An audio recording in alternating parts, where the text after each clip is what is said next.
గుంటూరు ఉప్పలపాడు ఈ పేరు వినగానే మనకు ముందుగా గుర్తొచ్చేది పక్షుల కేంద్రం. 18 దేశాల విదేశీ పక్షులకు స్థావరంగా నిలుస్తోంది ఈ పక్షుల కేంద్రం. వివిధ రకాల వలస పక్షులు సీజన్ల వారీగా ఇక్కడికి వస్తుండడంతో ఆ చెరువు ఇప్పటికీ పక్షుల సంరక్షణ కేంద్రంగా మార్చారు. ఉప్పలపాడుకై విదేశీ పక్షులు ఎందుకు తరలి వస్తున్నాయి? ఈ పక్షుల కేంద్రం విశిష్టతలు ఇప్పుడు తెలుసుకుందాం.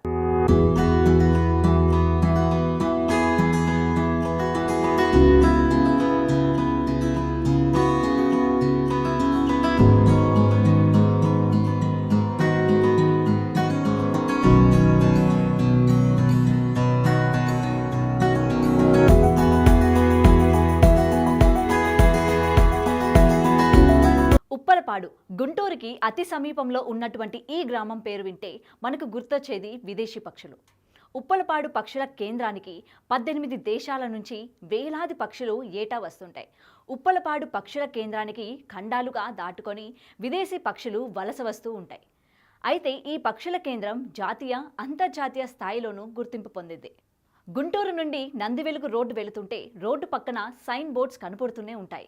ఈ పక్షులు కేంద్రానికి ఆస్ట్రేలియా, సైబీరియా, దక్షిణాఫ్రికా, శ్రీలంక, నేపాల్ వంటి దేశాలతో పాటు హిమాలయాల నుంచి కూడా పాకిస్తాన్ పక్షులు కూడా వేలాదిగా ఆయా కాలాల్లో వలస వస్తూ ఉంటాయి. దీంతో ఉప్పలపాడు ఎప్పుడూ పక్షులతో సందడితో కలకల్లాడుతోంది. అయితే ఉప్పలపాడు చెరువు మధ్యలో లంకల మాదిరి మట్టి దిబ్బలు ఇక్కడ ప్రత్యేకత.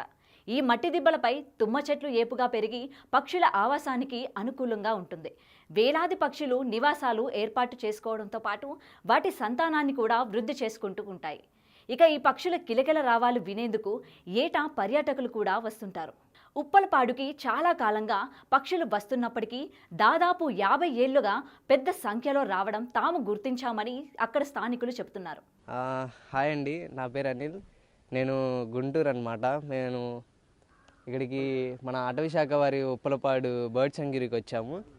సో ఇక్కడైతే మనం చూసినట్టయితే మనం ఇక్కడ రకరకాల పక్షులను చూడొచ్చు. ఎక్కడెక్కడ నుండో వచ్చి ఇక్కడ వలస వస్తూ ఉంటాయి. సో మనకి చూడడానికైతే చాలా పీస్ఫుల్గా ఉంటుంది.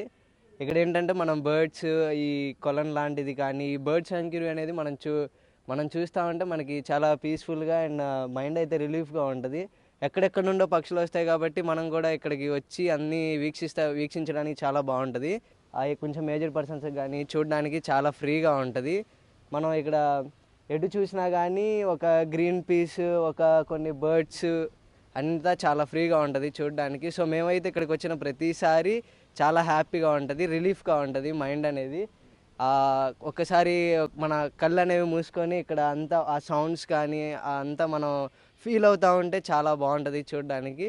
సో మీరు వీలైతే ఒకసారి వచ్చి ట్రై చేయండి. ఇక్కడ మరి అటవీ శాఖ వారి మన ఏపీలో ఉన్న బర్డ్ సెంచరీ ఉప్పలపాడు చూడడానికైతే చాలా బాగుంటుంది. రకరకాల పక్షుల గురించి ఇక్కడ తెలుసుకోవచ్చు. మనకి ఇక్కడ నేమ్ బోర్డ్స్ ఉంటాయి పిల్లలు ఆడుకోవడానికి కానీ, ఇక్కడ ఉయ్యాళ్ళు కానీ చాలా చాలా బాగుంటాయి. బెంచెస్ ఉంటాయి, కూర్చొని ఫ్రీగా మనం చూసుకోవచ్చు.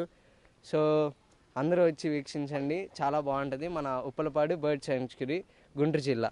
ఇక ఉప్పలపాడు వలస పక్షుల సంరక్షణ కేంద్రం ప్రస్తుతం ఆంధ్రప్రదేశ్ అటవీ శాఖ వన్యప్రాణి విభాగమ్మ పరిధిలో ఉంది. ఇక్కడికి మొత్తం 30 రకాల విదేశీ పక్షులు వస్తుంటాయి. సీజన్లుగా వస్తాయి. వేసవిలో ఆస్ట్రేలియా నుంచి పక్షులు కూడా వస్తుంటాయి.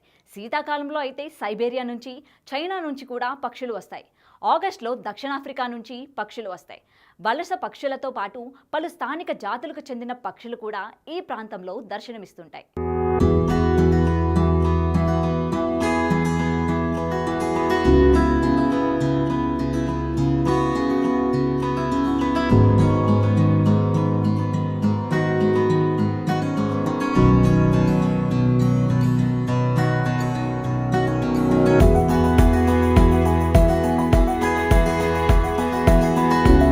అయితే అరుదుగా కనిపించే వలస పక్షులను చూడటానికి అటు పర్యాటకులు పెద్ద సంఖ్యలో వస్తుంటారు. విదేశీ వలస పక్షుల సంఖ్యలో అనుగుణంగా ఏర్పాట్లు చేస్తున్నా చాలానన్ని ఏర్పాట్లు లేవనే విమర్శలు కూడా ఎదుర్కొంటున్నారు. ఆయా దేశాల్లో వాతావరణ పరిస్థితులే ప్రధాన కారణమని చెబుతున్నారు. చైనా, రష్యా, సైబీరియాలో భారీగా మంచు కురిసే సమయంలో పక్షులకు ఆహారం దొరకదు. వాటి జీవనం కూడా దుర్బలంగా మారుతోంది. అందుకే అనుకూల వాతావరణ పరిస్థితులు ఉన్నప్పుడు తమకు సౌకర్యంగా ఉన్న ప్రాంతాలకు ఎంత దూరమైనా వలసపోతుంటాయి. ఇందులో ప్రధానంగా ఆహారం కోసం, వాతావరణ ప్రతికూలతల నుంచి కాపాడుకునేందుకు సంతానోత్పత్తిని కోసం వందల నుంచి వేల కిలోమీటర్ల దూరం వలసపోతుంటాయి. ఇక ఈ పక్షులు వలసలు చలికాలంలో శీతాల ప్రాంతమైన ఉత్తరం నుంచి ఉష్ణ ప్రాంతమైన దక్షిణం వైపుగా సాగుతుంటాయి.